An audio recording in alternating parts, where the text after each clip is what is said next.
domaćin je otvorio temu na način koji misli da je dobar, da je Crna Gora stigla do nivoa bila institucionalne izgrađenosti, a da je sada pred upitanošću da li su mnogo čemu fasadna demokratija ili realna demokratija. Ozbiljni autori već tvrde da su istočne demokratije, nove demokratije na istoku, fasadno odijelo da nema vladine prava, a da zbog toga nastaje svi oni deficiti demokratije koji dovode do naglih padova i rušenja institucija koje na fasadi djeluju zdravo, uredno, okrečeno, a ne ostvaruju svoju suštinu. I Crna Gora je vjerojatno ušla u taj ciklus suočavanja sa sledećom fazom razvoja demokratije. Ja je ne bih doživio tako pesimistično, nego upravo ovako, optimistično da je to trenutak istine. I u životu i u politici imate fasade koje padnu i otvore se prave istine iza njih i odatle se kreće u sledeću fazu života ili demokratije. U našem slučaju demokratije. Tako da ne spadamo one koji su nešto posebno iznenađeni ovom političkom krizom, ekonomskom krizom, nego smo je smatrali kao dio ciklusa koji je ovakva struktura društva, ovakva struktura političkog života, političkih elita i vođenja države nužno mora produkovati.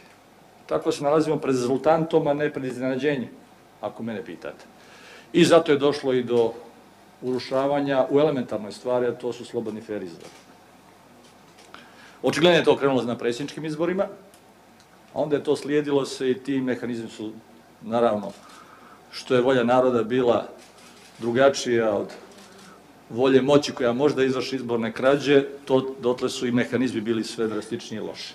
Ali bi se vratio na ono što jeste poruka parlamenta, jedinstvena poruka parlamenta, pored osnovne dijagnoze stanja koju sam vam pokušao dati, a pokušat ću i dodatno razraditi.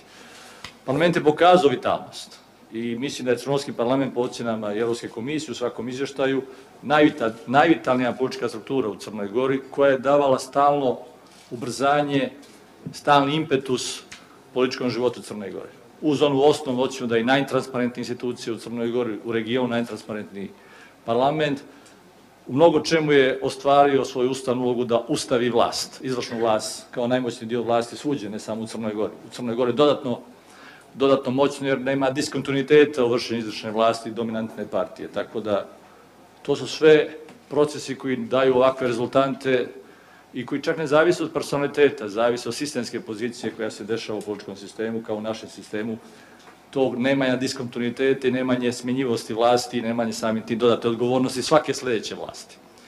Sa tim deficitom parlament je morao da ima i jaču ulogu, da bi neki balans u sistemu bio ostvaren.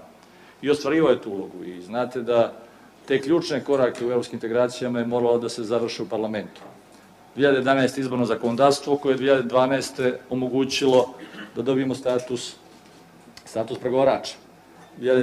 2013. ustavne promjene koje su otvorile pregovore i onda redom, tako u tim institucionalnim koracima, gdje je vlada radila jedan dio posla, parlament donosio ključne političke odluke koje su to omogućavale i davale vizibilnost čitavom procesu pred Evropskom komisijom i Evropskim parlamentom. Ali se vraćamo